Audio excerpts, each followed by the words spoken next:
Solo levelling season 4 start होता है और हम चेयरमैन को उनके ऑफिस में देखते हैं। वो अपनी तबीयत के बारे में बहुत सोच रहे होते हैं क्योंकि उनकी तबीयत धीरे धीरे खराब हो रही होती है।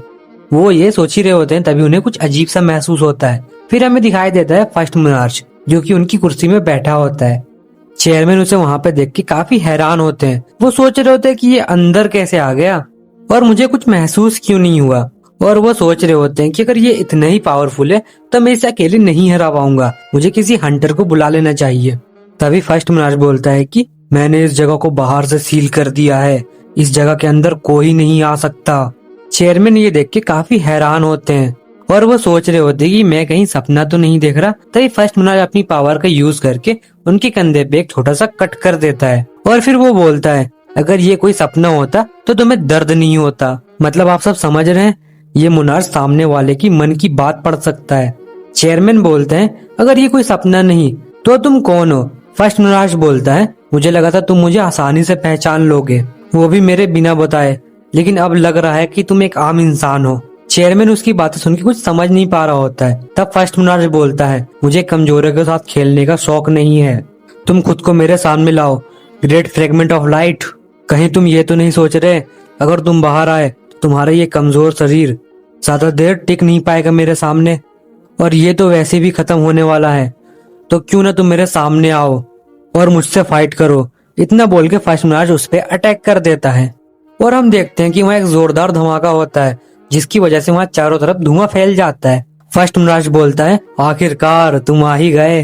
फिर हम धुएं से चेयरमैन को आता हुआ देखते हैं। उनके चलने का स्टाइल चेंज हो गया था और उनकी बॉडी से लाइट निकलने लगती है और वो पहले से ज्यादा स्ट्रॉन्ग लग रहे होते हैं। चेयरमैन उसे बोलते हैं तुमने मेरे ऑफिस को एक दूसरे डायमेंशन में कैद कर दिया, बहुत अच्छे। फर्स्ट मोनार्च बोलता है कि मुझे लगा नहीं था तुम इस बॉडी के अंदर कैद होगे और तुम्हें अपनी पावर यूज करने के लिए भी सोचना पड़ेगा। हमने पहले ही 7 फ्रेगमेंट ऑफ लाइट के बारे में पता कर लिया था और उनमें से 2 को तो हमने मार भी दिया। ये सुन के चेयरमैन गुस्सा हो जाते हैं और उसे बोलते हैं हिम्मत है तो कोशिश कर लो फर्स्ट मोनार्च। इसके बाद उनके बीच फाइट स्टार्ट हो जाती है। फर्स्ट मोनार्च चेयरमैन के चारों तरफ एक आइस की दीवार बना देता है, लेकिन चेयरमैन बहुत आसानी से उसे एक पंच मार के तोड़ देते हैं और बहुत तेजी से फर्स्ट मोनार्च के पास आ जाते हैं।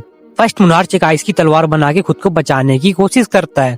चेयरमैन एक बहुत जोरदार अटैक करता है उसकी तरफ, लेकिन फर्स्ट मोनार्च उससे कैसे भी करके बच जाता है और वो पीछे हट जाता है। चेयरमैन सोचते हैं कि मुझे ये फाइट जल्दी से जल्दी खत्म करनी होगी और वो फिर से फर्स्ट मोनार्च के ऊपर अटैक कर देते हैं, लेकिन फर्स्ट मोनार्च उनके अटैक से बच जाता है। तभी चेयरमैन अचानक जमीन पे गिर जाते हैं और वो हिल नहीं पा रहे होते हैं। फर्स्ट मोनार्च बोलता है कि लगता है तुम्हारी इस बॉडी की जान निकलने वाली है, तुम्हें मुझसे अभी भी फाइट करनी है। ये बोल के फर्स्ट मोनार्च गायब हो जाता है। चेयरमैन कुछ समझ नहीं पा रहे थे कि ये आखिर कहाँ गायब हो गया, लेकिन तभी वो उनके सामने आ जाता है और अपनी आइस वाली तलवार से उनके चेस्ट पर अटैक कर देता है। वो तलवार उनकी बॉडी के आर पार चल जाता है। फिर फर्स्ट मोनार्च बोलता है अब तुम्हें कितना टाइम लगेगा एक न्यू बॉडी खोजने में, 1 साल 2 साल? हमने अपनी सारी आर्मी को इकट्ठा कर लिया है, जब तक तुम लौट के वापिस आओगे तब तक ये दुनिया खत्म हो चुकी होगी। चेयरमैन उसकी तलवार पकड़ लेता है और बोलता है जैसे हमें तुम्हारे प्लान के बारे में पता नहीं था वैसे तुम्हें भी हमारे प्लान के बारे में पता नहीं है, तुम कुछ इम्पोर्टेंट चीज मिस कर रहे हो।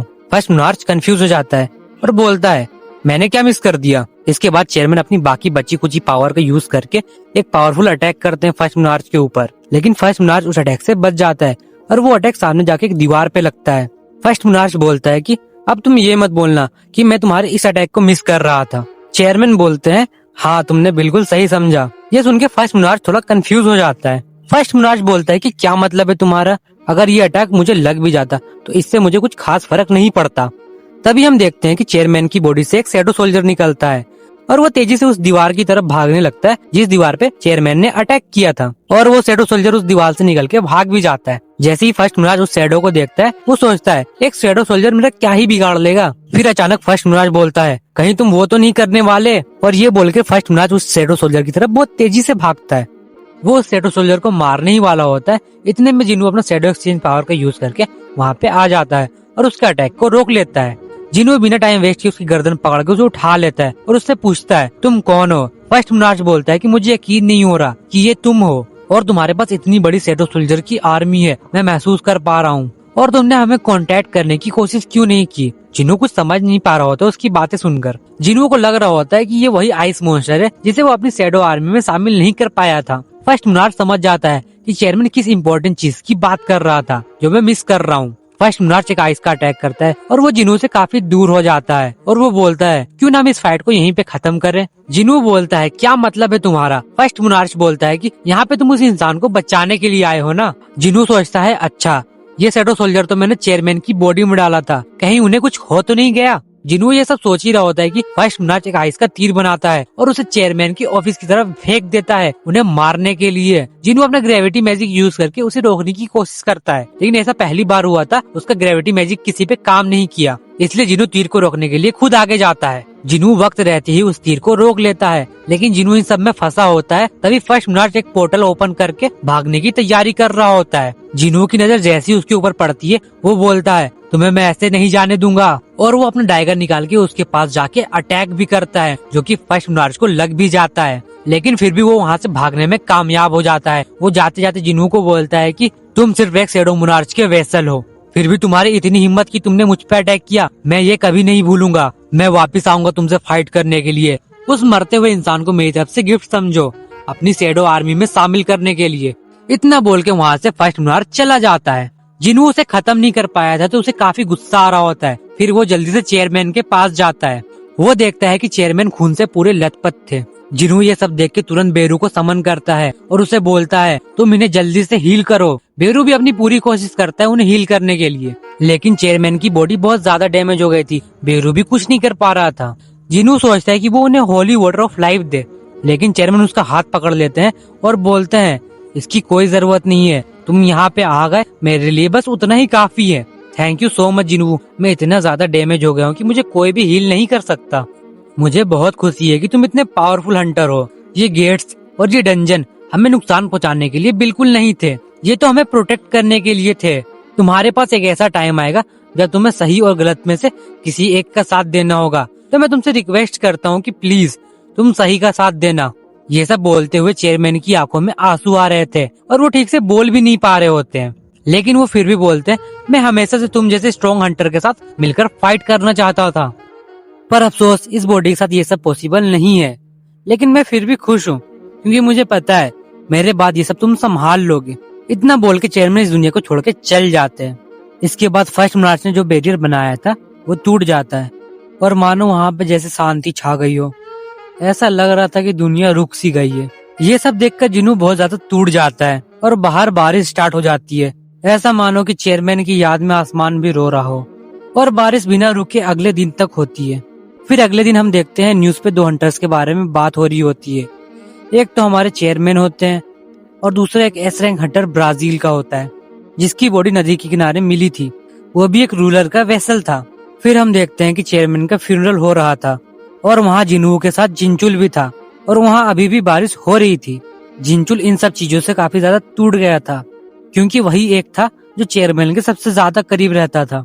जिंचुल जिनू को बोलते मेरी कल ही चेयरमैन से बात हुई थी, वो काफी ज्यादा खुश थे और वो मुझे कोरिया बुलाने वाले थे, और देखो आज ये हो गया। इतना बोलते ही उसकी आंखों में आंसू निकलने लगते हैं। इस मूवमेंट को देख के यार सच में मेरी भी आंखों में आंसू आ जाते हैं। मैं चेयरमैन की दिल से इज्जत करता था यार। अगर आप भी उनसे प्यार करते हैं तो एक प्यारा सा कमेंट कर दीजिए। फिर जिंचुल जिनू को बोलता है कि तुमने चेयरमैन को बचाने की पूरी कोशिश की, इसके लिए थैंक यू। जिनू बोलता है अभी अपना थैंक यू अपने पास रखो, जब तक मैं उस मॉन्स्टर को जान से मार नहीं देता मुझे सुकून नहीं मिलेगा। मैं कसम खाता हूँ चेयरमैन की, वो जिंदा नहीं बचेगा। इतना बोलते ही जिनू की भी आंखों में आंसू आ जाते हैं। फिर सीन चेंज होता है और हमें एक डंजन दिखाया जाता है जिसमें सारे मोनार्च मौजूद होते हैं। फर्स्ट मोनार्च सबको बोलता है शैडो मोनार्च अब भी अर्थ पे मौजूद है। फिर एक दूसरा मोनार्च बोलता है कि तुमने तो बोला था कि अर्थ पे ऐसा कोई वेसल नहीं है जो शैडो मोनार्च की पावर को कंट्रोल कर सके, और इसी वजह से हमारे ड्रैगन किंग भी अर्थ पे नहीं गए।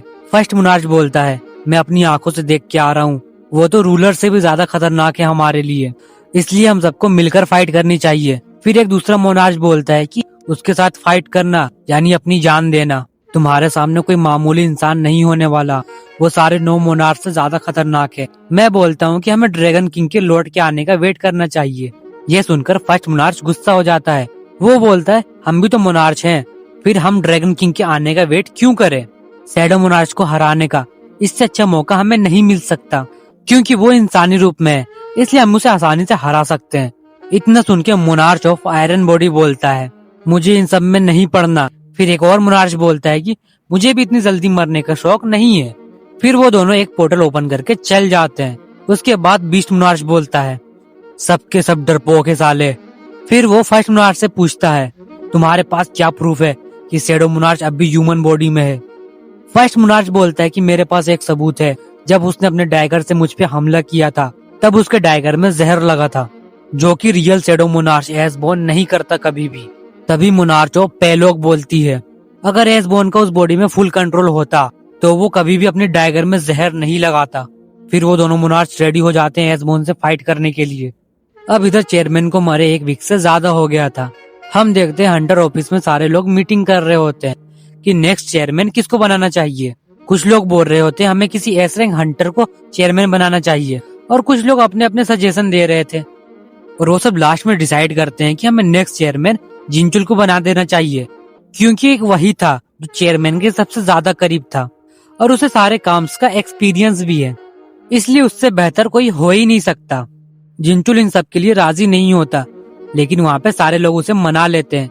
फिर सीन चेंज होता है अमेरिका में, जहाँ थॉमस और उसकी मैनेजर बेसमेंट के अंदर जा रहे होते हैं। उसकी मैनेजर उसको बोल रही होती है कि क्या आप सच में इसे जिनू को गिफ्ट देने वाले हैं? हाँ, क्यों नहीं, उसने मुझसे कभी एक डाइगर मांगा था। थॉमस जिनू को एक ऐसा डाइगर देने वाला था जो कि पूरे वर्ल्ड में एक ही है। उसकी मैनेजर थॉमस को बार बार बोल रही होती है, ये बहुत कीमती डाइगर है। थॉमस बोलता है, कीमती है इसलिए तो दे रहा हूँ, और वैसे भी मैं कोई डाइगर वाइगर यूज नहीं करता, तो इससे अच्छा मैं ये किसी और को दे दूं। अब कुछ टाइम के बाद हमें आजिन गिल्ड के बाहर बहुत सारे मीडिया वाले दिखाई देते हैं, क्योंकि थॉमस आंद्रे वहाँ पे आया होता है जिनू से मिलने के लिए। थॉमस के साथ साथ एक और एस रैंक हंटर वहाँ पे आया होता है। वो जर्मनी का एक फेमस हंटर था, वो भी जिनू से मिलने के लिए आया था। उसे जिनू से कुछ काम था, लेकिन जिनू अपने ऑफिस में नहीं होता है। जिनू और बाकी गिल्ड वालों की हालत बहुत खराब हो रही थी, क्योंकि वो दोनों एस रैंक हंटर्स बहुत देर से जिनू का वेट कर रहे होते हैं। जिनू को बार बार कॉल लगा रहा होता है, लेकिन जिनू उसकी कॉल रिसीव नहीं करता है। फिर अचानक वहाँ पे जिनू आ जाता है। जिनू को देख के जिनू और बाकी गिल्ड वाले रोने लगते हैं खुशी के मारे। जिनू उससे पूछता है, तुम मेरी कॉल क्यों नहीं उठा रहे थे? जिनू बोलता है, मैं थोड़ा बिजी था। जिनू उसे बोलता है, तुम मुझे किसी दिन मरवाओगे, और ये तुम्हारे कपड़े क्यों गंदे हैं? जिनू बोलता है कि मैं आसपास डंजन क्लियर कर रहा था। आजकल डंजन की संख्या बहुत ज्यादा बढ़ गई है, तो किसी न किसी को तो इनको क्लियर करना ही पड़ेगा ना। फिर जिनू थॉमस के पास जाता है और उससे पूछता है, कैसे आना हुआ? थॉमस बोलता है, मैंने तुमसे प्रॉमिस किया था ना, जब मेरी हेल्थ ठीक हो जाएगी तो हम मिलकर लंच करेंगे साथ में, और मैं तुम्हारे लिए गिफ्ट भी लाया हूँ साथ में, तो क्यों ना हम कहीं अकेले जाके बात करें, क्योंकि वो गिफ्ट थोड़ा सा डेंजरस है, इसलिए मैं तुम्हें यहाँ पे वो नहीं दे सकता। जिनू बेचारा सोच रहा होता है कि ये डेंजरस चीज कहीं बॉम्ब तो नहीं है ना।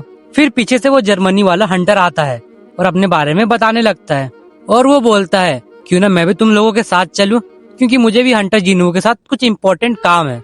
थॉमस बोलता है, तुम्हें यहाँ पे किसने इनवाइट किया? वो हंटर बोलता है कि मैं भी यहाँ पे 2 घंटे से जिनू का वेट कर रहा था, तो मैं भी उनसे मिलना डिजर्व करता हूँ। थॉमस बोलता है, नहीं, तुम हमारे साथ नहीं आ सकते, हमें कुछ इम्पोर्टेंट बात करनी है अकेले में। वो बेचारा हंटर थॉमस को कुछ बोल भी नहीं पाता है। फिर जिनू और थॉमस एक होटल जाते हैं लंच करने के लिए। थॉमस जिनू को बोलता है, मैं कितने टाइम से इस मूवमेंट का वेट कर रहा था, और वो बिना देर किए जिनू को उसका गिफ्ट दे देता है। जिनू उसे देखता है और समझ जाता है कि ये डाइगर कामिस की बॉडी से बना है। जिनू थॉमस से पूछता है, क्या ये सच में कामिस की बॉडी से ही बना है? थॉमस बोलता है, हाँ, ये डाइगर कामिस के दांतों से बना है। जिनू जैसे उस डाइगर को अपने हाथ में लेता है, उसकी सारी डिटेल्स उसकी आंखों के सामने आ जाती हैं। जिनू ये देखकर हैरान हो जाता है कि उस डाइगर का डैमेज 1500 था। इससे पहले उसके पास जितने डाइगर थे उन सब का डैमेज इससे बहुत ज्यादा कम था, और उसके पास जो डीमन किंग का डाइगर था उसका अटैक डैमेज सिर्फ 220 था। और ये न्यू डाइगर उसकी मैजिक पावर के साथ रिएक्ट भी कर रहा होता है, जो उसे और भी ज्यादा खतरनाक बना रहा होता है। जिनू इस गिफ्ट से बहुत ज्यादा खुश था। वो थॉमस से पूछता है, क्या मैं इस डाइगर को सच में रख सकता हूँ अपने पास?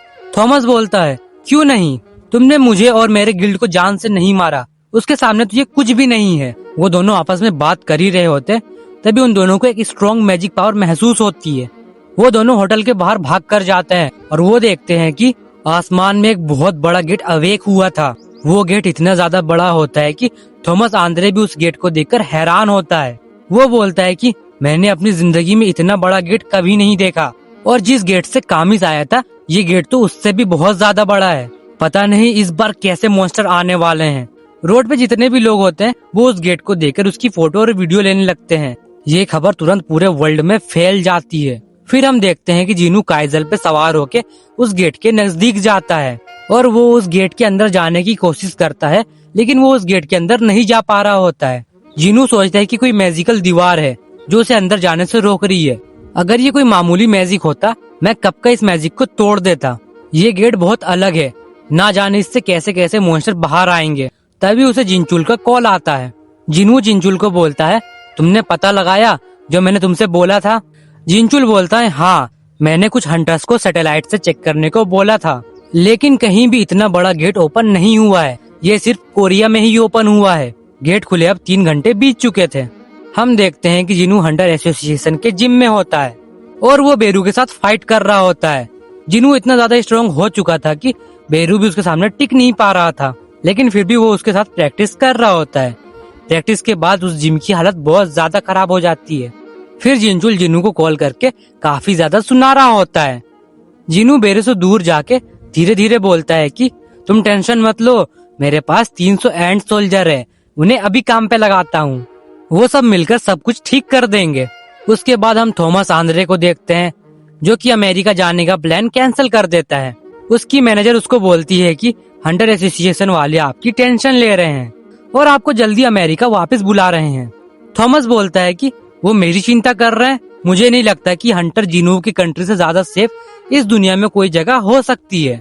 और वैसे भी मुझे भी देखना है कि ये गेट सच में इंसानियत का खात्मा कर देगी या फिर एक नई शुरुआत का हिस्सा बनेगी। फिर हम जिनू को देखते हैं जो कि एक बिल्डिंग के ऊपर बैठा होता है और वो चेयरमैन की उस कातिल को ढूंढ रहा होता है, यानी कि वो फर्स्ट नार्स को खोज रहा होता है, लेकिन फिर भी वो उसकी लोकेशन पता नहीं कर पा रहा था। वो सोचता है कि फिलहाल मुझे इस गेट पर ध्यान देना चाहिए, लेकिन उसे खुद पर यकीन नहीं हो पा रहा था कि वो सच में इस गेट को क्लियर कर सकता है अकेले। फिर वो अपना फोन निकालता है और सोचता है अगर मेरे पास ज्यादा टाइम नहीं बचा तो मुझे किसे कॉल करना चाहिए। वो देखता है कि उसके पास हंटर चाह का भी नंबर है, तो वो उसे कॉल करता है। फिर कुछ टाइम बाद वो दोनों किसी अम्यूजमेंट पार्क में नजर आते हैं, लेकिन उस अम्यूजमेंट पार्क में जितने लोग होते हैं वो सारे लोग जिनू को देखने लगते हैं, क्योंकि जिनू कोरिया में बहुत ज्यादा फेमस था। वो लोग सोच रहे होते हैं कि हंटर चाह जिनू की गर्लफ्रेंड है। जिनू सोच रहा था कि आजकल बहुत ज्यादा डंजन्स ओपन हो रहे हैं, इसलिए लोग डरे होंगे, तो इन जगहों पे ज्यादा भीड़ नहीं होनी चाहिए थी, लेकिन यहाँ तो बहुत ज्यादा भीड़ है। चाहिन जिनू से पूछती है, क्या तुम्हें ऐसी जगहों पे आना पसंद है? जिनू बोलता है, ऐसी बात नहीं है, मुझे अपनी जिंदगी में बस एक बार यहाँ पे आना था। अब माहौल को देखकर ऐसा नहीं कहा जा सकता कि हमें ये मौका दोबारा मिलेगा, इसलिए मैंने सोचा कि आज ही शौक पूरा कर लेता हूँ।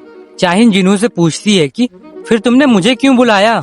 जिनू बोलता है कि तुम ही तो मेरी एक लौती फ्रेंड हो। चाहिन थोड़ा कंफ्यूज हो जाती है और वो जिनू को देखने लगती है।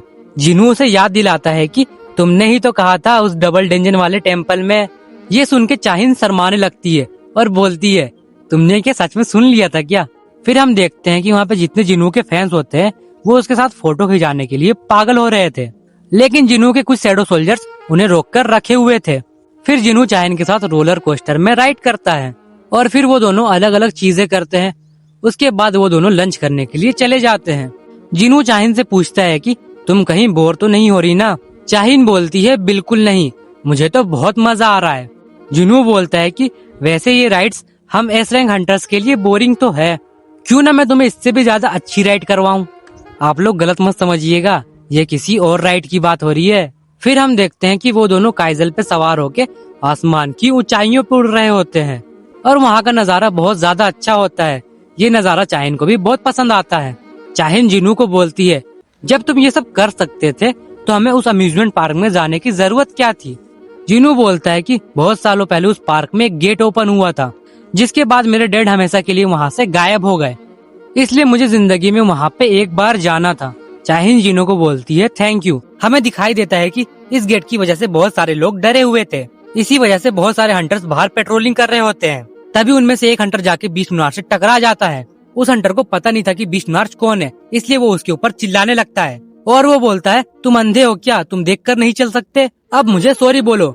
वो हंटर बस इतना बोलता ही है कि बीस्ट मोनार्च अपना मुंह खोलकर उसे खा जाता है। वहाँ पे जितने हंटर होते हैं ये देखकर तो उन सबकी फट जाती है। वो समझ जाते हैं कि ये कोई इंसान नहीं है, ये एक मॉन्स्टर है। वो लोग उससे फाइट करने की कोशिश करते हैं, लेकिन बीस्ट मोनार्च उन लोगों को मार के खाने लगता है। फिर सीन चेंज होता है और हम जिनू और चाहिन को देखते हैं। जिनू चाहिन को बोलता है कि क्यों ना हम किसी होटल में जाके ब्रेकफास्ट कर ले। फिर वो दोनों काइजल पे सवार होकर होटल की तरफ निकल जाते हैं। इधर हम जिनचुल को देखते हैं। जैसे ही उसे पता चलता है कि कोरिया की रोड्स पे कोई सारे हंटर्स को मार रहा होता है, जिनचुल तुरंत जिनू को कांटेक्ट करने की कोशिश करता है, पर उसका कॉल नहीं लगता। जिनचुल बहुत ज्यादा परेशान हो रहा था। फिर हम देखते हैं कि बीस्ट मोनार्च ने बहुत सारे हंटर्स को मार दिया था। तभी वहाँ पे वो जर्मनी वाला एस रैंक हंटर आ जाता है। वो जिनू से सही से मिल नहीं पाया था, इसलिए वो अपनी कंट्री वापस नहीं गया था। वो सोचता है कि इस मॉन्स्टर का मरना मेरे ही हाथों लिखा है, इसलिए मैं वापस नहीं जा पाया। फिर वो उस मॉन्स्टर से फाइट करने के लिए आगे बढ़ता है। तभी उसके पीछे से थॉमस आंद्रे आ जाता है और वो बोलता है तू साइड हट, मैं देखता हूँ इसे। फिर हम जिनू को देखते हैं जो कि एक होटल के अंदर आ गया था और उसने फाइनली जिनचुल की कॉल उठा ली थी। जिनचुल उसे उस मॉन्स्टर के बारे में सारी बातें बताता है। जिनू बोलता है अभी तो डंजन ब्रेक होने में बहुत टाइम है, तो ये कहाँ से आ गया। जिनचुल बोलता है अभी तो टाइम है, पर ये मॉन्स्टर उस गेट से नहीं आया है। हमारे सारे हंटर्स बहुत चौकन्ने थे इस गेट को लेकर, पर पता नहीं ये मॉन्स्टर कहाँ से आता है और हमारे सारे हंटर्स को मारना स्टार्ट कर देता है। और अब थॉमस आंद्रे भी उस मॉन्स्टर के साथ फाइट कर रहा है। जिनू सोचता है ये कैसे हो सकता है, मैंने तो सारे हंटर्स के अंदर अपने शैडो सोल्जर्स डाले थे और उन सोल्जर्स को बोला था कि अगर छोटी सी भी बात हो तो मुझे तुरंत रिपोर्ट करे, और यहाँ पर तो इतने सारे हंटर्स मारे गए और थॉमस उस मॉन्स्टर के साथ फाइट कर रहा है।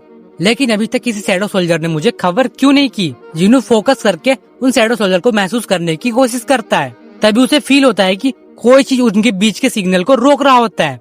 जिनू को अंदाजा लग जाता है कि ये कोई मुनाशी कर सकता है। जिनू जिनचुल से पूछता है कि क्या उस मॉन्स्टर का कोई शैडो है। जिनचुल बोलता है मैं तुम्हें थोड़ी देर में पता करके बताता हूँ। इसके बाद हम बीस्ट मोनार्च को देखते हैं जो कि अपने फाइनल फॉर्म में आ गया था। उसे इस फॉर्म में देखकर वो जर्मनी वाला हंटर डर जाता है। फिर थॉमस बोलता है कि तुम लोग ऐसे खड़े मत रहो, जाकर बाकी लोगों की मदद करो, इस मॉन्स्टर को तुम सब मुझ पर छोड़ दो। फिर थॉमस फाइट करने के लिए रेडी हो जाता है। बीस्ट मोनार्च तुरंत अपने पंजे निकालकर थॉमस पर अटैक कर देता है, पर थॉमस अपना शील्ड एक्टिवेट करके खुद को बचा लेता है और सीधा उसके फेस पे एक जोरदार पंच मारता है और उसके बाल पकड़ के उसको सीधा जमीन पर पटक देता है। इधर हमें दिखाई देता है कि जोगिन और उसके गिल्ड्स मेंबर भी आ चुके थे, क्योंकि सियोल एक बहुत बड़ा शहर है, वहाँ पे लोगों की आबादी बहुत ज्यादा है, इसलिए उन सबको बाकी लोगों को बचाने के लिए भेजा गया था। उस मॉन्स्टर को देखकर जोगिन बोलता है इसकी पावर तो जेजू आइलैंड वाले मॉन्स्टर से भी बहुत ज्यादा है। आखिर थॉमस किस मॉन्स्टर के साथ फाइट कर रहा है। फिर हम देखते हैं कि थॉमस एक जोरदार पंच मारता है जिससे बीस्ट मोनार्च सीधा बिल्डिंग के नीचे गिरने लगता है। थॉमस उसका पीछा करते हुए नीचे आ जाता है और वो फिर से अटैक करने के लिए तैयार हो जाता है, लेकिन बीस्ट मोनार्च एक बिल्डिंग से टकराता है और खुद को थॉमस की तरफ लॉन्च कर देता है। ये सब देखकर थॉमस सोचता है ये किस तरह का अटैक है। तभी बीस्ट मोनार्च अपने हेड से थॉमस के पेट पर अटैक करता है, जिससे उसका बैलेंस बिगड़ जाता है। इससे पहले थॉमस संभल पाता, बीस्ट मोनार्च उसके फेस पे एक जोरदार पंच मारता है। फिर हम देखते हैं कि टाइगर गिल्ड वाले आ गए थे और उनके साथ यूनो भी होता है। हालांकि वो यहाँ पे फाइट करने के लिए नहीं आए थे, वो यहाँ पे आम लोगों की जान बचाने के लिए आए थे। लेकिन जैसे ही यूनो की नजर बीस्ट मोनार्च के ऊपर जाती है, उसकी सच में फट जाती है उसे देखकर। वो सोचता है ये है वो खतरनाक मॉन्स्टर जिसके बारे में हमें रिपोर्ट मिली थी। इसका मतलब उसके साथ जो फाइट कर रहा है वो और कोई नहीं, थॉमस आंद्रे होगा।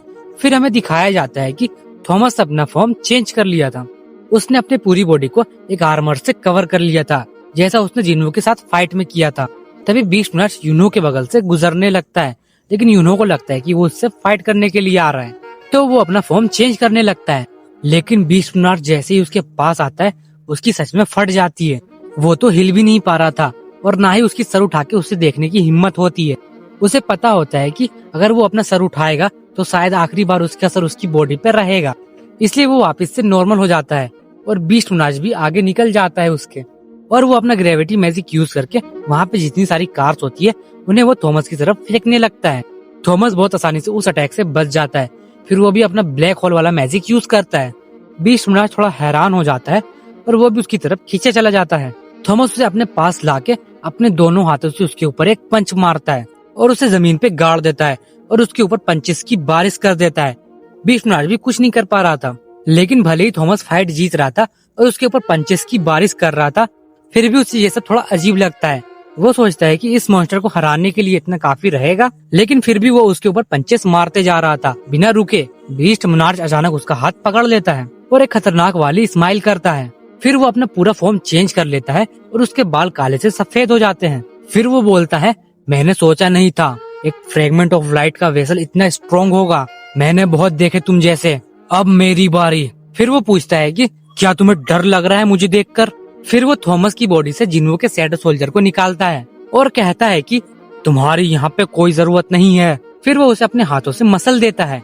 फिर वो मोनार्च थॉमस की गर्दन पकड़ के उसे उठा लेता है। फिर वो बोलता है, तुम खुद को बहुत पावरफुल समझ रहे थे ना, अब क्या हुआ तुम्हारी पावर्स को? मेरी पावर्स देख के तुम्हारी फट गई। फिर वो थॉमस का सर अपने हाथों से फोड़ने वाला था, लेकिन थॉमस अचानक वहाँ से गायब हो जाता है और फिर वो उसके पीछे आके अपने दोनों हाथों से उसकी गर्दन पकड़ लेता है और उसे 360 डिग्री घुमा देता है। लेकिन इतना सब करने के बाद भी उसका कुछ नहीं होता है। वो एक खतरनाक सी स्माइल देता है। थॉमस ये सब देखकर बहुत हैरान होता है। वो सोचता है कि ये सब मुमकिन कैसे है। फिर हम देखते हैं बीस्ट मोनार्च अपना सर घुमा के वापस ठीक कर लेता है। फिर वो थॉमस का सर पकड़ के उसे जमीन पे पटक देता है और बोलता है, मुझे फाइट करते करते भूख लग गई है। और वो सच में थॉमस को खाने वाला था। तभी उसे एक अटैक पीछे से आके लगता है। वो अटैक उस जर्मनी वाले एस रैंक हंटर का होता है। वो बोलता है, मेरे रहते तुम किसी को खा नहीं सकते। वो इतना बोल तो देता है, लेकिन बीस्ट मोनार्च को देख के उसकी सच में फट रही होती है। इधर थॉमस की हालत बहुत खराब हो गई थी। वो जमीन से उठ भी नहीं पा रहा था। थॉमस उस जर्मनी वाले हंटर को बोलता है, जल्दी से यहाँ से भाग जाओ वरना तुम मारे जाओगे। वो हंटर बोलता है, मुझे अच्छे से पता है मैं इस मॉन्स्टर को कभी हरा नहीं पाऊंगा, लेकिन मैं फिर भी एक हंटर हूँ। फिर वो मन में सोचता है कि मेरी जिंदगी में कोई भी रिग्रेट नहीं है। अगर ये मेरी आखिरी फाइट है तो सही है, मैं इससे लड़ना पसंद करूंगा, लेकिन कमजोरी की तरफ भागना बिल्कुल नहीं। लेकिन बीस्ट मोनार्च जैसे ही उसके पास आ जाता है, उसे देखकर उसकी हालत बहुत खराब हो जाती है। वो बार बार खुद को समझा रहा होता है कि मैंने सही फैसला लिया है, मैंने सही फैसला लिया है। फिर बीस्ट मोनार्च अचानक उसके पास आ जाता है। फिर वो बोलता है, नहीं मैंने गलत फैसला लिया है। बीस्ट मोनार्च उस हंटर को खाने ही वाला होता है। तभी वहाँ पे जिन्हो का ड्रैगन काइजल आता है और उस मोनार्च को अपने मुंह में वो दबा के उड़ा कर ले जाता है। बीस्ट मोनार्च काइजल का सर काट कर खुद को आजाद कर लेता है। तभी उसके ऊपर अचानक जिन्हो आ जाता है और उसे अपने पैरों से किक करने वाला होता है, लेकिन बीस्ट मोनार्च आसानी से बचकर निकल जाता है। जिन्हो काफी गुस्से में होता है और उस जर्मनी वाले हंटर को बोलता है, क्या तुम थॉमस को कहीं सेफ जगह ले जा सकते हो? फिर बीस्ट मोनार्च अपना फॉर्म चेंज कर लेता है और वो किसी भेड़िए की तरह दिखने लगता है। वो मोनार्च जिन्हो को देखकर बोलता है, तो ये सच है, मैं तुम्हारे अंदर से शैडो सूंघकर बता सकता हूँ। इधर थॉमस सेफ जगह पहुंच चुका था। जिन्हो को उस मॉन्स्टर के अलावा किसी और मॉन्स्टर के भी होने का एहसास होता है। बीस्ट मोनार्च बोलता है, आखिर तुम एक इंसान होकर शैडो मोनार्च का पावर इस लेवल तक कैसे यूज कर सकते हो? तभी धुएं के अंदर से कोई बोलता है, ये सब आर्किटेक्चर की वजह से हुआ है। उसने बहुत टाइम पहले शैडो मोनार्च के साथ एक डील की थी। फिर जिन्हो के पीछे से इंसेक्ट मोनार्च आती है और वो बोलती है कि इसका मतलब कि मैं इस इंसान को खा सकती हूँ। मैं हमेशा से जानना चाहती थी कि किसी दूसरे मोनार्च का टेस्ट कैसा होता है। हम देखते हैं कि उसके सामने एक नहीं, दो नहीं, तीन मोनार्च होते हैं। First monarch, beast monarch, insect monarch. वो तीनों एक साथ मिलकर अपनी पावर रिलीज करते हैं और उन तीनों की पावर इतनी ज्यादा होती है कि उन तीनों की पावर ने आसमान को चीर दिया था।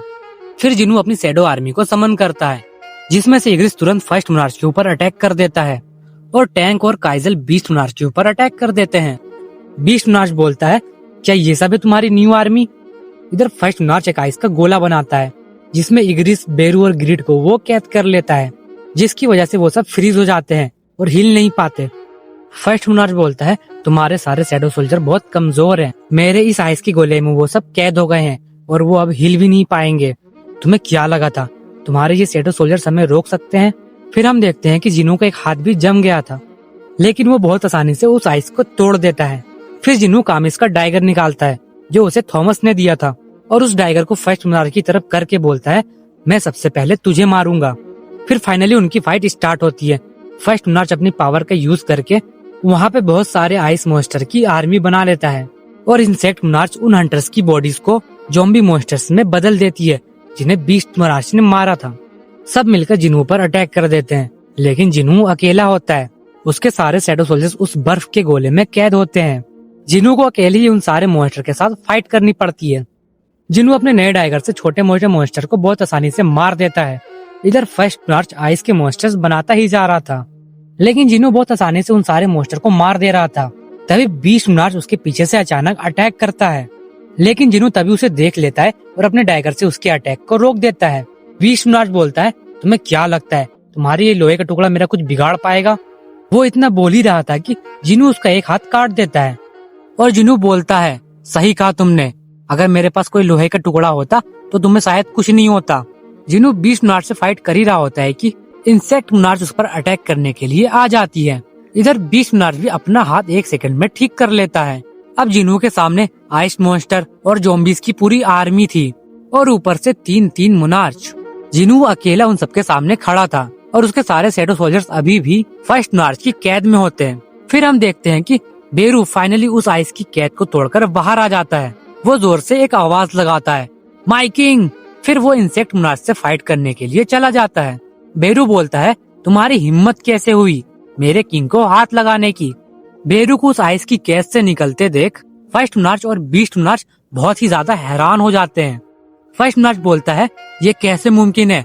मेरी कैद से कोई भी नहीं निकल सकता, उसे सिर्फ कमांडर लेवल के सोल्जर्स ही तोड़ सकते हैं। और हम जानते हैं कि जिनू की आर्मी में बस 2 ही कमांडर लेवल के सोल्जर हैं, एक तो हमारा बेरू और दूसरा ग्रीड। बीस्ट मोनार्च तभी बोलता है, इस इंसान के पास कमांडर लेवल के सोल्जर्स कैसे हो सकते हैं? एक सिंगल कमांडर लेवल सोल्जर को सच में गॉड ऑफ डिस्ट्रक्शन कहा जाता है। इधर इंसेक्ट मोनार्च बेरू को बोलती है, जो बच्चे अपनी माँ को नहीं पहचानते उन्हें पनिशमेंट की जरूरत होती है। उसने ऐसा इसलिए बोला था कि एक तरफ से बेरू भी एक इंसेक्ट है और वो सारे इंसेक्ट को कंट्रोल करती है। इसके बाद वो बेरू पे अटैक करती है, लेकिन हमारा बेरू बहुत ज्यादा गुस्से में होता है। वो बोलता है, हट जा सामने से सुअर कहीं की। हाँ यार, सच में बेरू ने यही बोला था। इंसेक्ट मोनार्च ये सुनकर बोलती है, क्या कहा तुमने? लेकिन हमारा बेरू उसे इग्नोर करके जिनू के पास चला जाता है। वो जमीन पर गिर के रोने लगता है और बोलता है, सॉरी माय किंग, आपको इन मॉन्स्टर के साथ इतनी देर तक अकेले फाइट करनी पड़ी, लेकिन फिर भी आपने उन सबको बहुत आसानी से हरा दिया। आप सच में बहुत पावरफुल हो और महान हो। बेरू की ऐसी ऐसी बातें सुनकर जिनू शौक हो जाता है और सोचता है, ये इस जंग के मैदान में क्या कर रहा है? लेकिन हमारा बेरू अभी भी रोए जा रहा था। तभी पीछे से कुछ ज़ॉम्बी मॉन्स्टर अटैक करने के लिए आ जाते हैं, लेकिन वो सब इससे पहले जिनू के पास पहुंचते बेरू उन सबको काट कर रख देता है। तभी इंसेक्ट मोनार्च जिनू को पकड़ लेती है और उसे उठा के काफी दूर फेंक देती है। इधर फर्स्ट मोनार्च जिनू को संभलने का मौका नहीं देता और उसके ऊपर आइस की बारिश कर देता है। जिनू अपनी डैगर की मदद से उन सबसे बच जाता है, लेकिन फर्स्ट मोनार्च अभी भी नहीं रुकता। तभी एक डैगर फर्स्ट मोनार्च को आकर लगता है। जिनू के इस अटैक को फर्स्ट मोनार्च देख ही नहीं पाया था। जिनू उसे बोलता है, मैंने तुझे बोला था ना, मैं तुझे जिंदा नहीं छोड़ूंगा। लेकिन फर्स्ट मोनार्च उस डैगर को निकालकर खुद को हील कर लेता है। जिनू सोचता है, मैंने उसके चेस्ट पे डैगर मारा, लेकिन फिर भी उसे कुछ नहीं हुआ, मतलब ये इतनी आसानी से नहीं मरने वाला। जिनू फिर से उसके ऊपर अटैक करने के लिए जाता है। तभी बीस्ट मोनार्च उसके पीछे आ जाता है और अपने पंजे सीधा उसके पेट में घुसा देता है। उस अटैक से जिनू के मुंह से खून आने लगता है। जिनू को दर्द में देखकर बेरू चिल्लाता है, माय किंग, और वो जिनू की तरफ तेजी से जाने लगता है। तभी इंसेक्ट मोनार्च उसे अपने पंजों में जकड़ लेती है। फिर हम देखते हैं बीस्ट मोनार्च जिनू के गर्दन पे अपनी तलवार रखता है और बोलता है, तुम्हें कोई नहीं बचा सकता, ये तुम्हारे शैडो सोल्जर भी नहीं। तभी बेरू चिल्लाकर बोलता है, ये सोने का टाइम नहीं है, उठो और अपने किंग की हेल्प करो। तभी हम देखते हैं कि ग्रीड भी उस आइस की जेल को तोड़कर बाहर आ जाता है। उसे देखकर बीस्ट मोनार्च बोलता है, वो चीज अपनी लाइफ में बहुत पावरफुल रही होगी। फिर सारे शैडो सोल्जर्स उस जेल को तोड़कर बाहर आने लगते हैं, जैसे टस्ट, आयरन, इग्रिस, ये सब बाहर आ जाते हैं जिनू की हेल्प करने के लिए। लेकिन फर्स्ट मोनार्च बोलता है, इसका कोई फायदा नहीं शैडो मोनार्च, तुम्हारे जख्म बहुत गहरे हैं, तुम ज्यादा देर तक जिंदा नहीं रह पाओगे। फिर हमारा जिनू बोलता है, क्या तुम मेरे इस जख्म की बात कर रहे हो? और वो उसे तुरंत हील कर लेता है। ये देखकर फर्स्ट मोनार्च और बीस्ट मोनार्च शॉक हो जाते हैं। इधर हम देखते हैं कि ये फाइट पूरे वर्ल्ड में लाइव टेलीकास्ट हो रही थी। अलग अलग कंट्री के लोग जिनू को देख रहे थे और उसे चेयर कर रहे थे। फिर हम देखते हैं थॉमस इतना ज्यादा डैमेज हो गया था कि 2 हीलर्स मिलकर उसे हील कर रहे थे, लेकिन वो फिर भी उठ नहीं पा रहा था। वहाँ पे जितने सारे हंटर्स होते हैं वो बस एक ही बात सोच रहे होते हैं, क्या ये दुनिया का अंत तो नहीं? यूनो भी शॉक हो जाता है जिनू की फाइट देखकर। वो सोचता है, मुझे पता था कि जिनू स्ट्रॉन्ग है और उसका पावर लगातार ग्रो कर सकता है, लेकिन वो इस लेवल पर फाइट कर सकता है, ये तो मैं कभी सोच ही नहीं सकता था। अब जिन्हों के सारे शैडो सोल्जर्स आजाद हो गए थे, तो उसे अब फाइट करने में ज्यादा प्रॉब्लम नहीं हो रही थी। ग्रीड और बाकी शैडो सोल्जर्स फर्स्ट मुनार्च के साथ फाइट कर रहे थे।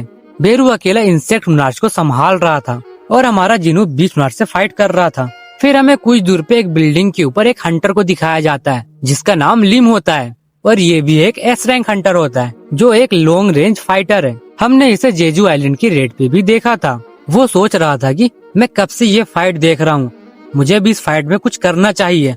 वो दूर से उन मॉन्स्टर को मारने का सोच रहा था, तभी उसके पीछे से कोई बोलता है, शांति से बैठकर फाइट देखो। लिम जैसे ही पीछे अटैक करता है, वो देखता है कि उसके पीछे कोई है ही नहीं। फिर हम देखते हैं इंसेक्ट मुनार्च ने जिनू पर जहर डाल के उसे पैरालाइज कर दिया था, लेकिन जिनू अपनी पावर का यूज करके उसे भी तुरंत ठीक कर लेता है। ये देखकर इंसेक्ट मुनार्च बहुत गुस्सा हो जाती है और वो सीधा जिनू के ऊपर अटैक करने के लिए चली जाती है। लेकिन इस बार हमारा जिनू पूरी तरह से तैयार था। वो अपनी एक स्किल का यूज करके उसके 1000 टुकड़े कर देता है, जिसके बाद इंसेक्ट मुनार्च की बॉडी धीरे धीरे गायब होने लगती है। इसका मतलब जिनू ने फाइनली एक मुनार्च को हरा दिया था और उसके सिस्टम में एक नोटिफिकेशन आता है, इंसेक्ट मुनार्च इज डेड, और उसका लेवल भी बढ़कर 146 हो जाता है। इंसेक्ट मुनार्च को मरते देख फर्स्ट मुनार्च भी शॉक हो जाता है। वो सोचता है ये कैसे मुमकिन है, वो शैडो मुनार्च की पूरी पावर कैसे यूज कर सकता है। तभी बीस्ट मुनार्च बोलता है, हमें उससे डरने की कोई जरूरत नहीं है, वो अपनी आखिरी फाइट में बहुत ज्यादा थक चुका होगा और ये ऊपर से अपनी माना इन शैडो सोल्जर्स पे खत्म कर रहा है। इसका मतलब ये है कि इसका ट्रांसफॉर्मेशन अभी भी अधूरा है। इतना बोलकर बीस्ट मुनार्च बेरू का गला पकड़ के उसे उठा लेता है और उसे मारने लगता है। मतलब उसे हमेशा के लिए खत्म करने वाला होता है, क्योंकि सारे मुनार्च के पास ये पावर होती है कि वो किसी भी शैडो सोल्जर को खत्म कर सकते हैं, वो भी हमेशा के लिए। जिन्हों को ये फील होता है कि बेरू धीरे धीरे हमेशा के लिए मिट रहा है। वो अपना समन कैंसिल करने की कोशिश करता है, लेकिन वो ये कर नहीं पा रहा था, इसलिए उसे बेरू को जाके खुद बचाना पड़ता है और वो बचा भी लेता है। ये देखकर फर्स्ट मुनार्च बोलता है, तुम सही कह रहे थे बीस्ट मुनार्च, हमें इस इंसान से डरने की कोई जरूरत नहीं है। ये बस अपनी शैडो सोल्जर की आर्मी की वजह से जिंदा बचा है, इसलिए हमें इन सोल्जर्स को हमेशा के लिए खत्म करना होगा ताकि ये इसे कभी यूज न कर सके। फिर फर्स्ट मुनार्च अपना फॉर्म चेंज कर लेता है और जिनू को बोलता है, मैं तुम्हारे सारे सोल्जर्स को अपने डायमेंशन में कैद कर दूंगा और उन्हें बार बार मारकर हील करता रहूंगा जब तक तुम्हारा माना खत्म नहीं हो जाता। अब तक ये सारे शैडो सोल्जर्स तुम्हारी मदद करते आए हैं, अब ये हमारी मदद करेंगे, वो भी तुम्हें हराने के लिए। इतना बोल के वो जिनू पर अटैक कर देता है और उसे थोड़ा सा डैमेज भी कर देता है। इधर जिनू भी अटैक कर रहा था फर्स्ट मुनार्च के ऊपर, लेकिन वो बहुत आसानी से उसके अटैक से बच जा रहा था। ऐसा लग रहा था कि इस फॉर्म में उसकी स्पीड बहुत ज्यादा बढ़ गई है। इतने लंबे फाइट के बाद जिनू का माना बहुत कम हो गया था और वो अपने बहुत सारे स्किल्स यूज भी नहीं कर पाया था अभी तक। तभी फर्स्ट मुनार्च उसके ऊपर लगातार अटैक करने लगता है। जिनू उन अटैक्स को बहुत अच्छे से देख पा रहा था, लेकिन उनसे बचने के लिए उसकी स्पीड बहुत कम थी। वो बस यही सोच रहा था कि काश मेरी स्पीड थोड़ी सी और ज्यादा होती तो मैं इस फाइट को बहुत आसानी से जीत जाता। फर्स्ट मुनार्च की लगातार अटैक करने की वजह से जिनू काफी ज्यादा डैमेज हो जाता है। फर्स्ट मुनार्च सोचता है, एक फाइनल अटैक करके मैं इस इंसान को हमेशा के लिए खत्म कर दूं। जिनू भी रेडी हो जाता है और वो दोनों अपनी पूरी पावर के साथ अटैक करते हैं। तभी अचानक जिनू के पीछे बीस्ट मुनार्च आ जाता है और जिनू के चेस्ट पे अपने नुकीले पंजे घुसा के उन्हें आर पार कर देता है। ये सब इतनी तेजी से हुआ था कि वहाँ पे खड़े किसी भी हंटर को कुछ समझ नहीं आता है कि आखिर हुआ क्या है। अब जिनू बहुत ज्यादा घायल हो चुका था और वो हिल भी नहीं पा रहा था और उसके मुंह से बहुत ज्यादा ब्लड निकल रहा था। जिनू बीस्ट मुनार्च के पंजे निकालने की कोशिश करता है, तभी फर्स्ट मुनार्च भी अपनी तलवार उसके चेस्ट पे घुसा देता है और वो बोलता है, क्या तुम अब भी खुद को हील कर पाओगे? लगता है शायद नहीं, चाहे तुम कितने भी ज्यादा स्ट्रॉन्ग क्यों ना हो, लेकिन तुम अभी एक कंप्लीट मुनार्च बिल्कुल नहीं हो। तुम जैसा मामूली इंसान ऐसी चोट से बिल्कुल भी नहीं बच सकता। इसका मतलब ये कि तुम इस दुनिया का अंत देखने के लिए जिंदा ही नहीं बचोगे और हमारी पूरी आर्मी भी इस दुनिया में आएगी। खून की नदियां बहेंगी, लाशों के पहाड़ बनेंगे, लेकिन ये कंट्री जिसके अंदर तुम बड़े हुए हो, इसमें रहने वाले हर इंसान को मैं खुद अपनी आइस की कैद में डालूंगा और उसके अंदर इन इंसानों को मैं हजारों सालों तक टॉर्चर करूंगा। ना ये सही से जी पाएंगे और ना ही सही से मर पाएंगे। जिनू कुछ नहीं कर पा रहा था, वो बस यही सोच रहा था कि काश मुझे थोड़ा सा और टाइम मिल जाए। और इसी के साथ जिनू अपनी आखिरी सांस लेता है और इस दुनिया को छोड़कर चला जाता है। फिर जिन्हों के सिस्टम में नोटिफिकेशन आता है, प्लेयर हैज अ डेड। चारों तरफ सन्नाटा हो जाता है और सारे हंटर्स बस ये देखते रह जाते हैं। किसी ने भी ये नहीं सोचा था कि ऐसा भी हो सकता है। जिन्हों के सिस्टम में एक और नोटिफिकेशन आता है, your black heart is activated. आपने इसके लिए सारे रिक्वायरमेंट पूरे कर लिए और जिन्हों के सिस्टम में नए नए स्किल्स शो होने लगते हैं। और इतना ही नहीं, वो सारे स्किल्स अपने आप मैक्स होने लग जाते हैं। फिर सिस्टम का पूरा डिजाइन बदल चुका था और उसकी आँख खुलती है तो वो देखता है कि वो एक हॉस्पिटल के अंदर है। वो जोर से चिल्लाता है और अपना हार्ट पकड़ के बैठ जाता है। वो सोचता है, मैं कैसे जिंदा हूँ? कहीं ये कोई बुरा सपना तो नहीं था? और मैं हॉस्पिटल के अंदर कैसे आया? जिन्हों को अभी भी यकीन नहीं था कि वो अभी जिंदा है। तभी वहाँ पे जिनचुल आ जाता है और वो बोलता है, अब तुम होश में आ गए। जिन्हों बोलता है, चेयरमैन जिनचुल, मैं यहाँ कैसे आ गया? और वो जो 3 मोनार्च आए थे उनका क्या हुआ? जिनचुल हैरान होकर जिन्हों को देखने लगता है और बोलता है, पहली बात, मैं कोई चेयरमैन नहीं हूँ, मैं एक आम इंस्पेक्टर हूँ। और दूसरी बात, मैं यहाँ पे तुमसे उस डंजन के बारे में पूछने आया हूँ जिसमें तुम्हारे साथ ये हादसा हुआ। और तीसरी बात, तुम्हें मेरा नाम कैसे पता? हम तो कभी मिले भी नहीं। जिन्हों को ये सब सुन के कुछ समझ नहीं आ रहा था। वो बहुत कंफ्यूज हो रहा था। उसे ये नहीं पता था कि वो टाइम ट्रेवल करके पास्ट में आ गया है। और वो देखता है उसका लेवल अभी भी 0 नहीं हुआ था, उसका लेवल अभी भी 146 था। पर उसके पास अभी कोई शैडो सोल्जर नहीं था। इसका मतलब ये कि वो एक नेशनल लेवल हंटर है, बस किसी को पता नहीं है इस बात के बारे में। जिन्हों सबसे पहले चेयरमैन के पास जाता है और उनसे परमिशन मांगता है जेजू आइलैंड पे अकेले रेड करने की, क्योंकि उस टाइम में जेजू आइलैंड क्लियर नहीं हुआ था, इसलिए वो परमिशन मांग रहा था। चेयरमैन बोलते हैं, तुम जान रहे हो तुम किस चीज की परमिशन मांग रहे हो? उस आइलैंड पे अभी तक कोई भी रेड हमारी सक्सेसफुल नहीं हुई है। तभी जिन्हों अपना पावर रिलीज करता है और बोलता है, ये बस मैं ही कर सकता हूँ। चेयरमैन समझ जाते हैं, इसकी पावर तो मुझसे भी ज्यादा है, लेकिन ये कैसे मुमकिन है? लेकिन चेयरमैन उसे परमिशन दे देते हैं। इसके बाद जिन्हों एक के बाद एक डंजन के अंदर जाता है और पास्ट में उसने जो कुछ भी किया था वो उसे दोबारा करता है, क्योंकि वो इस बार काफी ज्यादा स्ट्रॉन्ग था। तो वो सारे डंजन को बहुत आसानी से क्लियर कर लेता है और वो धीरे धीरे अपने सारे शैडो सोल्जर्स को जमा कर लेता है और वो बेरू को भी हरा के अपनी टीम में शामिल कर लेता है। लेकिन इन सब के बीच जिन्हों के सिस्टम में एक नोटिफिकेशन बार बार आता रहता है। उसमें लिखा था कि क्या तुम इस वर्ल्ड को रीस्टार्ट करना चाहोगे? जिन्हों इस नोटिफिकेशन को बहुत टाइम से इग्नोर कर रहा था, लेकिन वो अब इससे परेशान हो चुका था और वो बोलता है, तुम जो कोई भी हो मेरे सामने आओ। मुझे पता है ये सब तुम्हारा ही इल्यूजन है और इन सब चीजों के पीछे तुम्हारा ही हाथ है। तभी चारों तरफ अंधेरा छा जाता है और जिन्हों के सिस्टम में ढेर सारे नोटिफिकेशन आने लगते हैं। तभी जिन्हों की तरफ कोई आने लगता है। उसे देखकर जिन्हों बोलता है, क्या तुम ही हो किंग ऑफ डेड?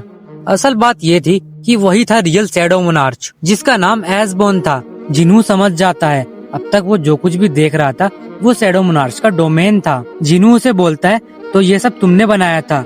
लेकिन शैडो मोनार्च बोलता है, नहीं, इसके लिए तुम खुद जिम्मेदार हो, लेकिन ये सब तुम मेरी पावर्स की वजह से कर पा रहे हो। ये जो तुमने अभी वर्ल्ड देखा, ये तुम्हारी गलतियाँ और इच्छाओं से बना था। असल में मैं तुम हूँ और तुम मैं हूँ। जिन्हों को कुछ समझ नहीं आ रहा था एसबोर्न की बातें सुनकर। तभी एसबोर्न जिन्हों को कुछ दिखाने लगता है। इधर हम रियल वर्ल्ड में देखते हैं जिन्हों यहाँ पे सच में मर चुका था। ये सब देखकर किसी को भी यकीन नहीं हो रहा था, यहाँ तक कि थॉमस आंद्रे को भी नहीं। उधर हंटर लिम बिल्डिंग के ऊपर से ये सब कुछ देख रहा था। वो बोलता है कि मुझे उस वक्त उस अनजान इंसान की बात नहीं सुननी चाहिए थी। अब तो जिन्हों भी मारा गया, अब हमें ही इस दुनिया को बचाना पड़ेगा, वरना इस दुनिया को बर्बाद होने से कोई भी नहीं रोक सकता। फिर वो फर्स्ट मोनार्च के ऊपर निशाना लगाने लगता है, लेकिन फर्स्ट मोनार्च उसे उतनी दूर से ही नोटिस कर लेता है। वो बहुत ज्यादा गुस्से में होता है।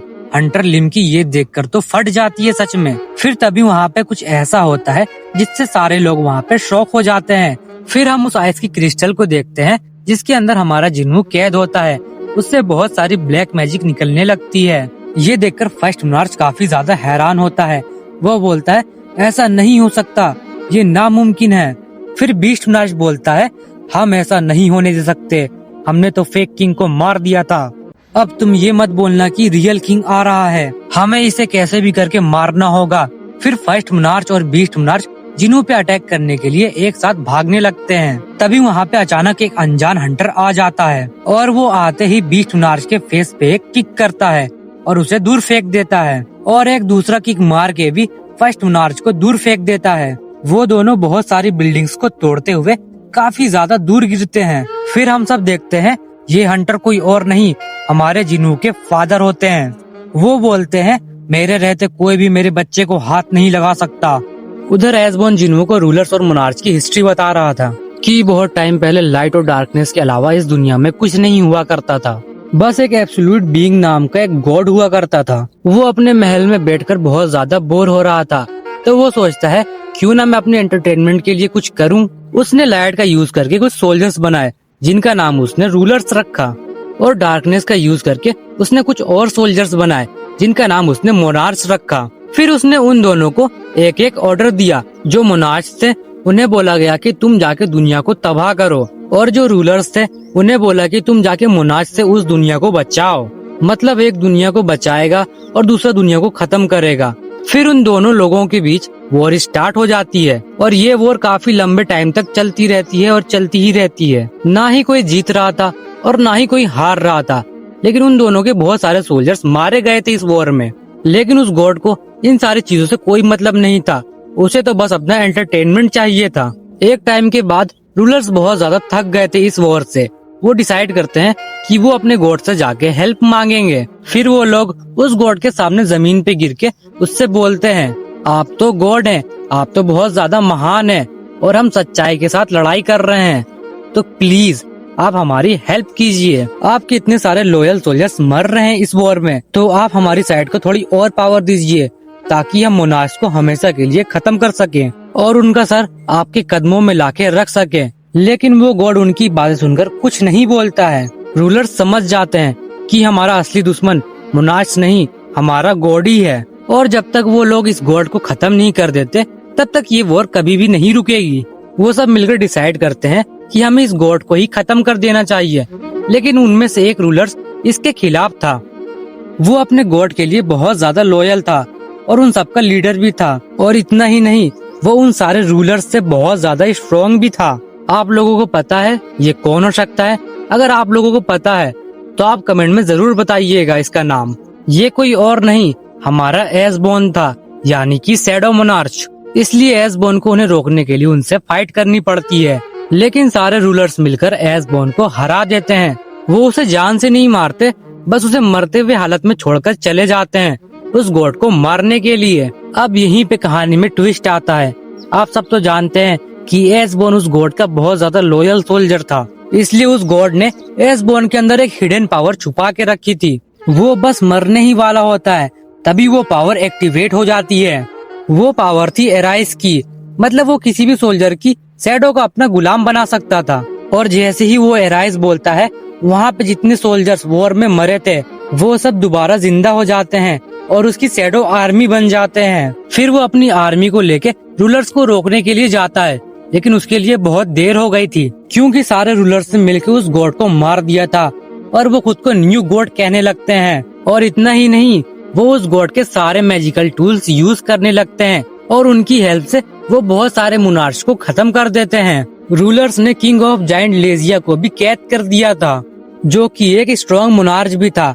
उसके पकड़े जाने के बाद बहुत सारे मोनार्च डर जाते हैं और कमजोर भी पड़ जाते हैं। तभी एसबोर्न डिसाइड करता है कि वो मोनार्च की तरफ से फाइट करेगा और वो अपना बदला भी लेगा उनसे। मोनार्च इस टाइम में बहुत ज्यादा कमजोर हो गए थे, उनके पास कोई और चॉइस नहीं थी, इसलिए वो एसबोर्न से हाथ मिला लेते हैं। इसके बाद फिर से वॉर स्टार्ट होती है और ये वॉर काफी लंबे टाइम तक चलती ही रहती है।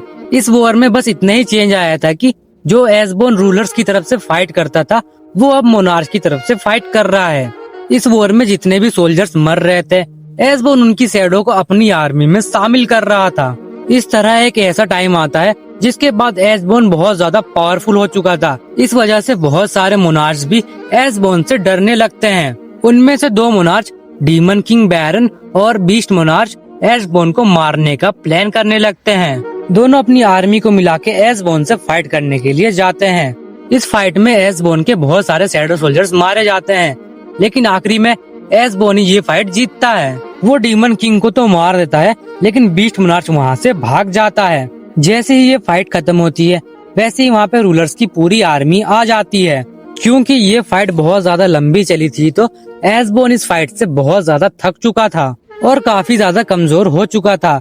अगर इस वक्त फाइट होती तो वो पक्का हार जाता, लेकिन इस बार रूलर्स फाइट करने के लिए नहीं आए थे।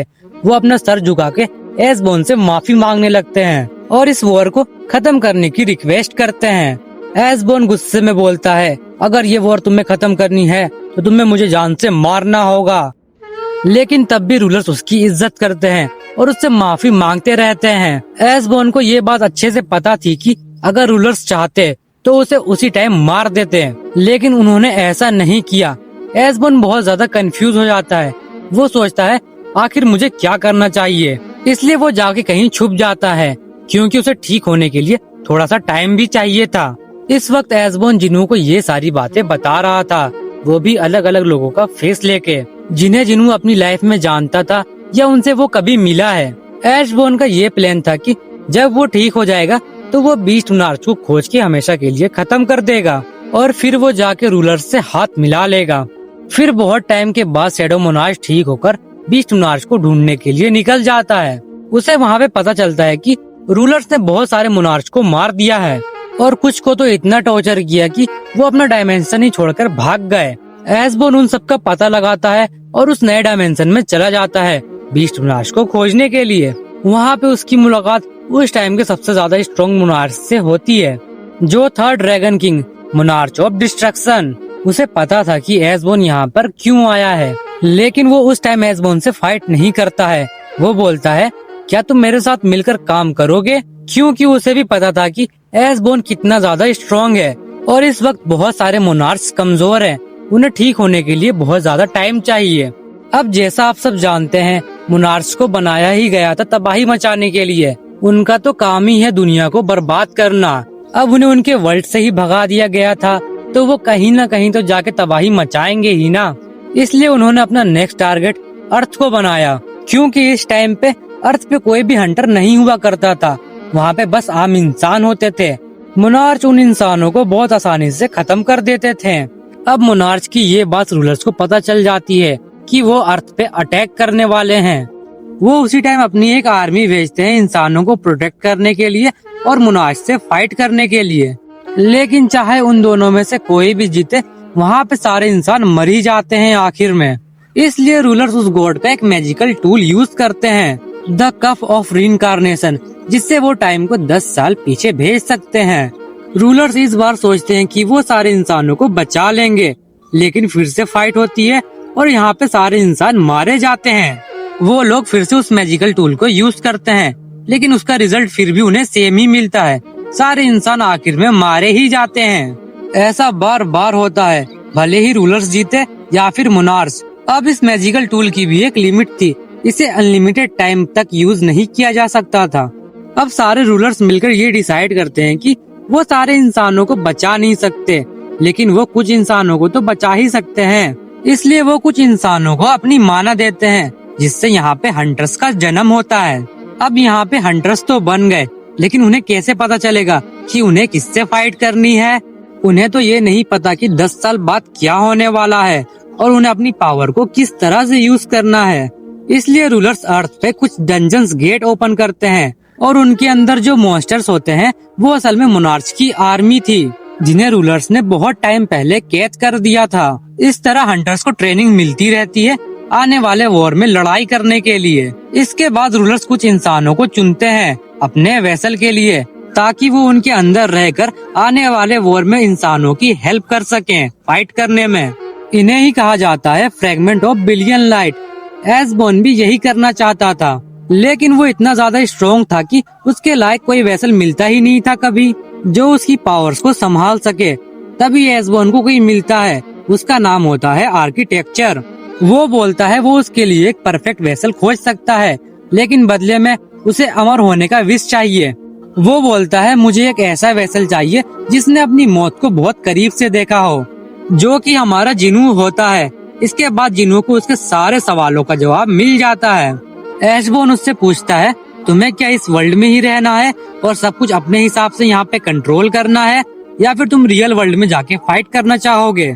जिनू बोलता है मुझे यहाँ पे नहीं रुकना चाहिए, ये जगह मेरे लिए नहीं बनी है। एसबोन जिनू की तरफ देखकर स्माइल करता है और वहाँ से जाने लगता है। जिनू बोलता है, क्या ये गुड बाय है और हम अब कभी नहीं मिल सकते? एसबोन बोलता है, मैं एक लंबे रेस्ट के लिए जा रहा हूँ। अब से शैडो मोनार्च मैं नहीं, तुम हो, और इसके बाद अब हम कभी नहीं मिलेंगे। फिर एसबोन अपने असली रूप में आ जाता है और जिनू को बोलता है, इस मौत की वजह से तुम और भी ज्यादा स्ट्रॉन्ग हो गए हो। अब टाइम आ चुका है तुम्हारे वापस जाने का। और वो जाने से पहले बोलता है, मैं तुम हूँ और तुम मैं ही हूँ। और वो इतना बोल के फाइनली चला जाता है हमेशा के लिए। तभी जिनू के सिस्टम में बहुत सारे नोटिफिकेशन आने लगते हैं कि ये सिस्टम अब डिलीट होने वाला है और प्लेयर्स के सारे पावर लिमिट्स हटा दिए गए हैं और कमांडर लेवल सोल्जर्स के भी पावर लिमिट्स हटा दिए गए हैं। वो सब अपनी फुल पावर के साथ अब फाइट कर सकते हैं। इसके बाद एक आखिरी नोटिफिकेशन आता है जिसमें लिखा था कि क्या ये सिस्टम तुम हमेशा के लिए डिलीट करना चाहते हो? जिनू यस पर क्लिक कर देता है। इसके बाद सीन चेंज होता है और हम देखते हैं फर्स्ट मोनार्च और बीस्ट मोनार्च को, जिनके साथ जिनू के फादर फाइट कर रहे होते हैं। फर्स्ट मोनार्च गुस्से में बोलता है, तुम्हें पता है तुम किसको प्रोटेक्ट कर रहे हो? वो अब तुम्हारा बेटा नहीं रहा। क्या तुम सच में शैडो मोनार्च को ठीक होने दोगे? तुम भी तो एक फ्रेगमेंट ऑफ लाइट हो। तुम्हें भी तो पता है वो कितना ज्यादा पावरफुल है। उसने तुम सबको भी धोखा दिया है और तुम उसे ही बचाना चाह रहे हो। क्या तुम इस वर्ल्ड को अपनी आंखों से तबाह होता हुआ देखना चाहते हो? लेकिन जिनू का बाप उन दोनों को इग्नोर कर देता है और अपना डाइगर निकाल लेता है उनके सामने। तभी बीस्ट मोनार्च बोलता है, हमारे पास इतना टाइम नहीं है। फिर वो दोनों एक साथ अटैक कर देते हैं, लेकिन जिनू का बाप उन दोनों को आसानी से संभाल लेता है। फर्स्ट मोनार्च सोचता है, हम शैडो मोनार्च को रिवाइव नहीं होने दे सकते, हमें कुछ करना होगा। फिर वो अपने मुंह से आइस अटैक करने ही वाला होता है, तभी जिनू का बाप सीधे उसके फेस पे किक मारता है, जिससे वो दूर चला जाता है। तभी उसके पीछे से बीस्ट मोनार्च आता है और उसे बस खाने ही वाला होता है, लेकिन जिनू का बाप अपना डाइगर सीधा बीस्ट मोनार्च के मुंह के अंदर घुसा देता है। बीस्ट मोनार्च दर्द से चिल्लाने लगता है और बोलता है, मामूली इंसान, मैं तुम्हें जिंदा नहीं छोड़ूंगा। लेकिन तभी बीस्ट मोनार्च को एक जानी मानी मैजिकल पावर का एहसास होता है। वो डर के मारे जमीन पे गिर जाता है और उसके पसीने छूटने लगते हैं। वो देखता है कि जिस क्रिस्टल के अंदर जिनू होता है वो टूटने लगता है और उसके आसपास बहुत सारी ब्लैक मैजिकल पावर निकलने लगती है। इधर फर्स्ट मोनार्च खुद को कैसे भी करके संभाल लेता है और बोलता है, मेरी हेल्प करो इस इंसान को खत्म करने में। हम शैडो मोनार्च को किसी भी हाल में रिवाइव नहीं होने दे सकते। लेकिन बीस्ट मोनार्च इतना ज्यादा डर गया था कि वो बोलता है, मैं हार मानता हूँ, मुझे अब फाइट नहीं करनी, मैं यहाँ से जा रहा हूँ। फर्स्ट मोनार्च गुस्से में बोलता है, पागल हो गए हो, हम जीत के इतने करीब है और तुम भागने की बात कर रहे हो। तुमने वादा किया था कि तुम मेरी हेल्प करोगे शैडो मोनार्च को हराने में। बीस्ट मोनार्च बोलता है, तुम्हें उसकी पावर फील नहीं हो रही क्या? शैडो मोनार्च को अब हील होने से कोई नहीं रोक सकता। तुमने कभी रियल शैडो मोनार्च के साथ फाइट नहीं की है, इसलिए तुम्हें पता नहीं कि शैडो मोनार्च कितना ज्यादा स्ट्रॉन्ग है। और रही मेरे वादे की बात, तो वो मैंने बस शैडो मोनार्च के वेसल से फाइट करने के लिए दिया था, लेकिन अब तो रियल शैडो मोनार्च आ रहा है और मैं उससे फाइट नहीं करने वाला। इतना बोल के बीस्ट मोनार्च वहाँ से भाग जाता है। फर्स्ट मोनार्च बोलता है, तुम इतना ज्यादा डरपोक निकलोगे, ये मैंने कभी सोचा नहीं था। इसके बाद फर्स्ट मोनार्च अपने सबसे पावरफुल फॉर्म में आ जाता है और बोलता है, मैं तुम सबके लिए अकेला ही काफी हूँ। फिर वो अपने आसपास हर चीज को फ्रीज करने लगता है और सिटी के सारे लोग धीरे धीरे फ्रीज हो रहे थे। फिर वो अपना सबसे स्ट्रॉन्गेस्ट अटैक करने वाला था। वो एक बहुत बड़ा आइस का टुकड़ा आसमान से जमीन पे गिराने वाला था। वो इतना बड़ा था कि अगर वो ऊपर से नीचे गिरता तो पूरी सिटी एक ही वार में खत्म हो जाती। जिनू का बाप उस अटैक को रोकने की कोशिश करता है, लेकिन उस आइस क्रिस्टल के साथ बहुत सारे छोटे छोटे आइस की बारिश हो रही थी, जिस वजह से उनका एक हाथ कट जाता है और वो अब चाह कर भी कुछ नहीं कर सकते थे। लेकिन तभी उनके पास से एक शैडो जैसी चीज बहुत तेजी से आसमान की तरफ जाने लगती है। वो सीधा जाके उस आइस क्रिस्टल से टकराता है और उसके टुकड़े कर देता है। असल में वो हमारा बेरू भाई था, जो कि अपने फुल पावर में आ चुका था, जैसा कि हमें जिनू के सिस्टम के नोटिफिकेशन में बताया गया था। इधर जिनू के बाप को बचाने के लिए इग्रिस आ चुका था, वो भी अपनी फुल पावर अनलॉक कर लेता है। फर्स्ट मोनार्च ये सब देखकर बहुत हैरान होता है। वो सोचता है, ये मुमकिन कैसे है, इसने मेरे मैजिकल क्रिस्टल को इतनी आसानी से कैसे तोड़ दिया। फिर वो समझ जाता है कि कमांडर लेवल सोल्जर के सारे पावर्स अनलॉक हो गए हैं, जिसका बस एक ही मतलब हो सकता है। तभी हम सब देखते हैं कि जिनू उस आइस क्रिस्टल को तोड़कर बाहर आ चुका था बेरू और इग्रिस अपना सर अपने किंग के सामने झुका लेते हैं। जिनू बोलता है, तो बीस्ट नर्स यहाँ से भाग गया, उसकी हिम्मत कैसे हुई मेरी बिना इजाजत के यहाँ से जाने की। फर्स्ट नर्स की ये देखकर तो फट चुकी थी। वो समझ जाता है कि उनके बीच पावर का बहुत बड़ा गैप है। इधर जिनू अपना एक डोमेन एक्टिवेट करता है और बीस्ट नर्स को खोजने लगता है। उस डोमेन की हेल्प से वो पूरा अर्थ स्कैन करता है और फाइनली वो बीस्ट नर्स को खोजने में कामयाब हो जाता है। लेकिन जब तक जिनू बीस्ट नर्स को खोज रहा था तो फर्स्ट नर्स सोचता है, इससे अच्छा मौका मुझे नहीं मिलेगा इसे खत्म करने का, क्योंकि उसे पता था कि उन दोनों के बीच पावर लेवल बहुत ज्यादा डिफरेंट है। इसलिए वो डिसाइड करता है कि वो उसके ऊपर एक बहुत ज्यादा पावरफुल अटैक करेगा। अगर वो अटैक नहीं करता तो उसका मरना तो ऐसे भी तय ही था। फिर वो अपनी पूरी पावर के साथ जिनू पर अटैक करता है, लेकिन जिनू उसकी तरफ देखता भी नहीं है। वो बस अपना एक हाथ घुमाता है और उसके अटैक के टुकड़े कर देता है, जैसे कि वो कोई खिलौना हो। फर्स्ट नर्स ये देख के काफी हैरान होता है। वो समझ जाता है कि बीस्ट नर्स यहाँ से क्यों भाग गया। वो सोचता है, तो ये है शैडो मोनार्च की असली पावर। जिनू फर्स्ट मोनार्च को बोलता है, मैं तुमसे लास्ट में निपटूंगा, अभी तुम यहाँ पे चुपचाप मेरा वेट करोगे जब तक मैं बीस्ट मोनार्च को मार के नहीं आ जाता।